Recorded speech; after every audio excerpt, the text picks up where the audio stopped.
A 7-year-old boy in a thin coat shivers in the blizzard, not to warm himself, but to shield the tiny life in his arms and his mother, who was fading away beside him. They had just had the hospital doors slammed shut in their faces, in their most desperate moment. A soldier and his shepherd dog appeared out of the wideout, but what he did next wasn't just a simple act of rescue. It ignited a confrontation that would shake an entire system and expose a cruel truth no one wanted to believe was real. Become a part of our journey to spread kindness by subscribing to K9 Miracle Stories, and we'd love to know where you're listening from. The snow fell on Silver Creek, Colorado, not as a gentle dusting, but as a thick, suffocating blanket. It swallowed the sounds of the small mountain town, leaving only the sharp howl of the wind as it tore through the pine-lined streets. It was a night for staying inside for fire and warmth, but Mark was walking. At his side, moving with the silent, disciplined grace of shadow, was Ghost. Mark, a man in his mid-30s, carried the lean strength of a former soldier in his frame, but a profound weariness lived in his eyes. He had moved to this isolated town to quiet the ghosts of his past, the ones that the wind couldn't scatter. His only constant companion was the 4-year-old German shepherd, whose coat was a striking mix of storm cloud gray and snow white.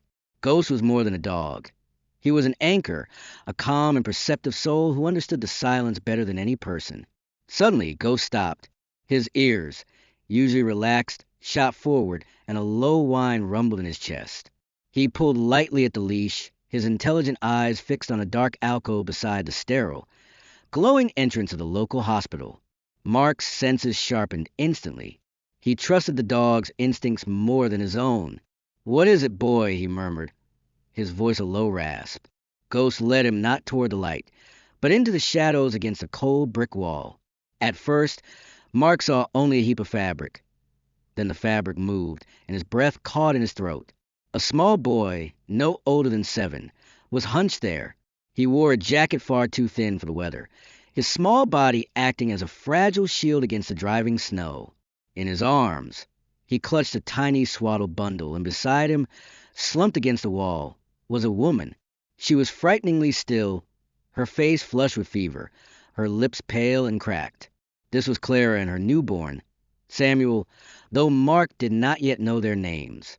The boy, Leo, looked up as Mark approached, his eyes wide, not with childish fear, but with a fierce, desperate resolve that belonged on a man twice Mark's age. "Go away," Leo whispered, his voice trembling but firm. "She's just sleeping." Mark's heart fractured. He saw in the boy's defiant stare a reflection of his own deepest horror, the helplessness of watching someone fade away, unable to do anything. That was a ghost he refused to entertain tonight. He knelt slowly, his movements calm and deliberate. He looked from the unconscious woman to the infant, then met the boy's gaze. "I'm not going to hurt you," he said softly. He didn't ask what happened. He didn't need to. The hospital doors behind them were bright, clean and closed. Without another word, Mark reached down and gently slid his arms under the woman. She was terrifyingly light. He stood, holding her securely against his chest. "Come with me," he said to Leo, his voice leaving no room for argument. "We're going inside." He nodded for Ghost to move, and the great dog instantly fell into step beside the little boy, a silent, furry guardian leading the way out of the storm. The glass doors of the Silver Creek Medical Center slid shut behind them, muffling the blizzard's roar to a distant whisper. The lobby was painfully bright and silent, the air warm and sterile. Mark didn't slow his pace, his boots silent on the polished linoleum as he carried Clara toward the main reception desk. Leo followed a step behind, clutching baby Samuel tightly, with Ghost walking beside him as a stoic, gray and white shield. Before they could reach the counter, a man in an impeccably tailored suit stepped into their path. His posture was rigid, his thinning hair was slicked back, and his name tag read Mr. Harrison, Administrator. His eyes, small and cold, flickered over them with disdain. "May I help you?" he asked, his tone suggesting he very much hoped he would not have to. "This woman is unconscious," Mark said, his voice low and tight with urgency. "She's burning with fever. Her children were freezing outside. They need help now." Mr. Harrison didn't so much as glance at Clara's pale face. "Do they have insurance? Identification?" "They have nothing," Mark stated, shifting Clara's weight slightly. "But I will cover it, all of it. Just get her to a doctor." A humorless smile touched Mr. Harrison's lips. "That is not our protocol. This is a medical facility, not a charity shelter. Without the proper documentation and insurance pre-approval, I cannot admit them." Mark took a step forward, his voice dropping to a dangerous growl. "Are you telling me you'd let her die on your floor over a piece of paper?" At that moment, a new figure emerged from a brightly lit corridor. He was a tall man in his late 30s, wearing blue medical scrubs, his face etched with the exhaustion of a long shift. This was Dr. Evans, a man who had seen too much to be easily rattled. His eyes immediately assessed Clara, then they moved to the man holding her. His professional focus dissolved into disbelief. "Mark?" he breathed, his voice cracking slightly. "Mark Jensen?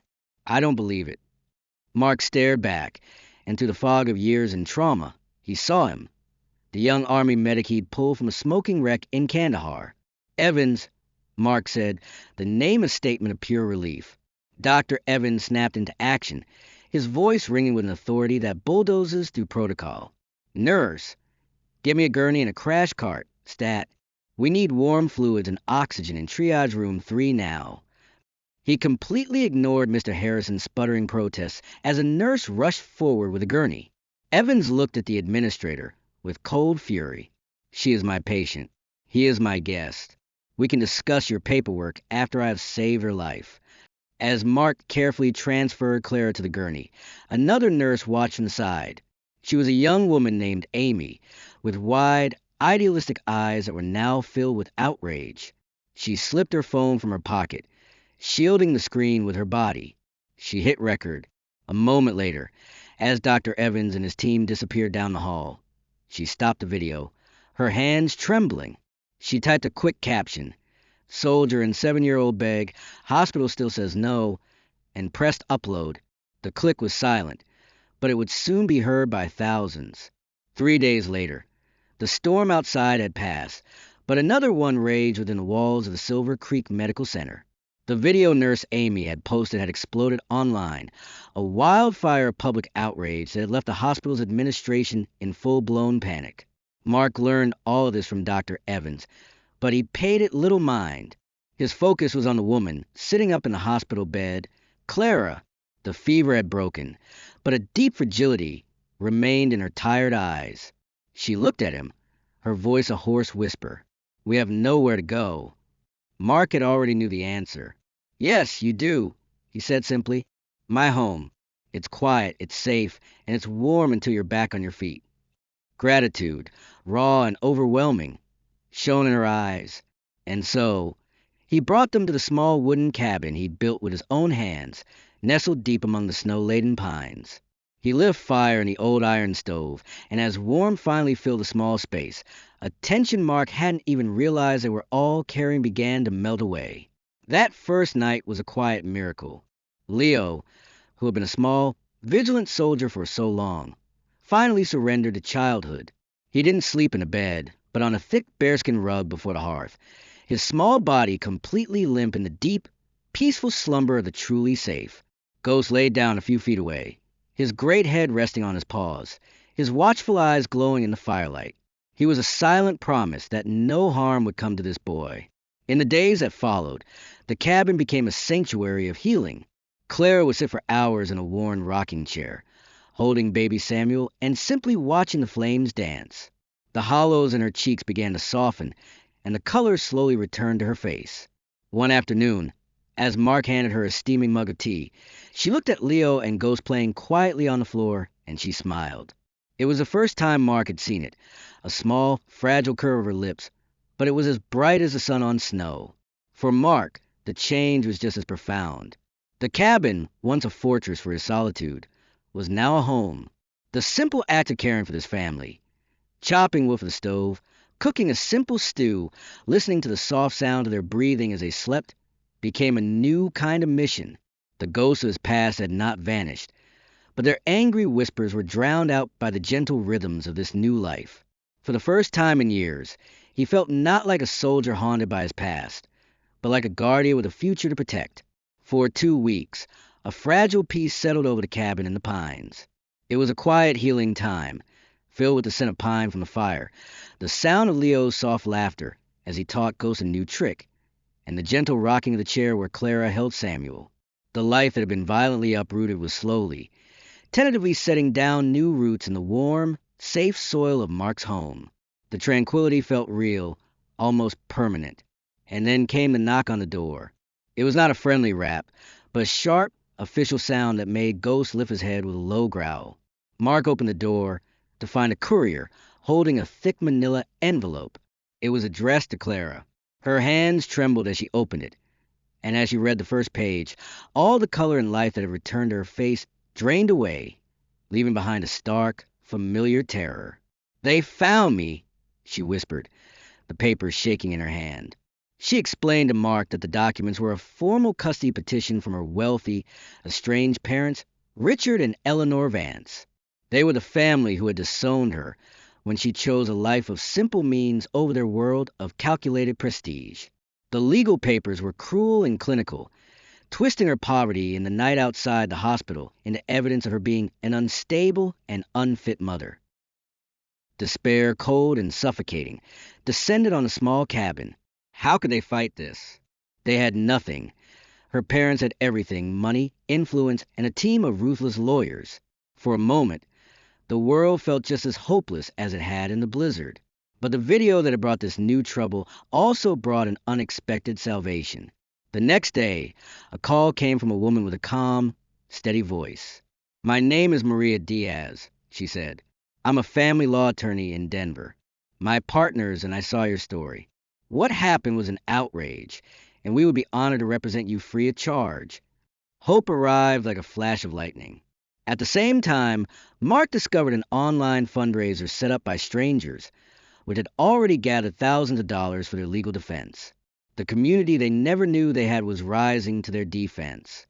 That evening, with Miss Diaz on the phone outlining a strategy, Mark looked at Clara. Her fear was still present, but was now met with a flicker of fighting spirit. He placed a steady hand on her shoulder, his voice ringing with conviction of a soldier who had found a new, more important war to fight. "Thank you, Miss Diaz," he said, his words meant for both the lawyer and for Clara. "We will not let them take the children." The courtroom was a cold, wood-paneled box, the air thick with a tension that felt heavier than the winter snow. Clara sat composed at the table, while her parents' lawyer paced before the judge, painting a picture of her life as one of failure and instability. He used words like destitute and irresponsible, his voice slick with false sympathy. Beside Clara, Mark sat perfectly still, a silent mountain of support, his eyes fixed on the proceedings with a soldier's unwavering focus. After a long and grueling morning, their lawyer, Miss Diaz, called her final witness. The defense calls Leo to the stand. A whisper went through the courtroom as a small, 7-year-old walked toward a witness box, his small hand briefly clutching Mark's as he passed. The opposing counsel objected, but the judge, a woman in her 60s with sharp, intelligent eyes named Judge Peterson, overruled him with a swift gesture. "The court will hear from the child," she said, her voice leaving no room for argument. Miss Diaz approached him gently. "Leo, can you tell the judge what it was like that night in the snow?" In a small, clear voice that carried through the silent room, Leo spoke. He didn't talk about legal concepts or parental fitness. He talked about how cold the snow was and how his baby brother wouldn't stop shivering. He talked about the bright, warm hospital door that wouldn't open. Then Miss Diaz asked her final question. "And what is it like now, Leo, living in Mark's cabin?" Leo looked past the lawyers, past his mother, and directly at the judge. "It's warm," he said simply. "Ghost sleeps next to my bed, so I don't have bad dreams, and my mom, she smiles again." He took a small breath. "It's the first time it feels like we're home." The words, so pure and true, landed with the force of a gavel. Judge Peterson looked at the small boy, her stern expression melting into one of profound understanding. She cleared her throat, and when she spoke, her verdict was swift and absolute. Full custody was awarded to Clara. The war was over. 6 months later, as the first gentle snow of the next winter began to fall, their world was transformed. With Clara's joyful blessing, Mark had filed the paperwork and was now the legal guardian of Leo and Samuel. The cabin was no longer a temporary shelter, but permanent home filled with the chaotic, beautiful noise of a family. On a chilly December evening, they gathered around a freshly cut pine tree, Ghost supervising from a hearth. Mark lifted Leo to place a handmade star on the highest branch, while Clara, holding a giggling Samuel, watched with a look of pure contentment. Mark looked from their smiling faces to the front door of the cabin. It was no longer a barrier against a harsh world, but an entrance to a place of safety and love, a door that would always remain open. Perhaps the greatest miracles are the quiet ones. The loyalty of a faithful dog who senses a need, the courage of a soldier finding a new mission, and the simple love that builds a home where there once was only a shelter from the storm. If this story brought a little warmth to your day, we hope you'll share it with someone who needs to be reminded that doors can open even after they've been closed. We invite you to join our K9 Miracle Stories family by subscribing, and we would love to read in the comments about the loyal companion who stands by your side. Your support fuels our mission to share stories of hope, courage, and kindness. Hit that subscribe button now and become part of the K9 Miracle Stories journey to make the world a warmer place.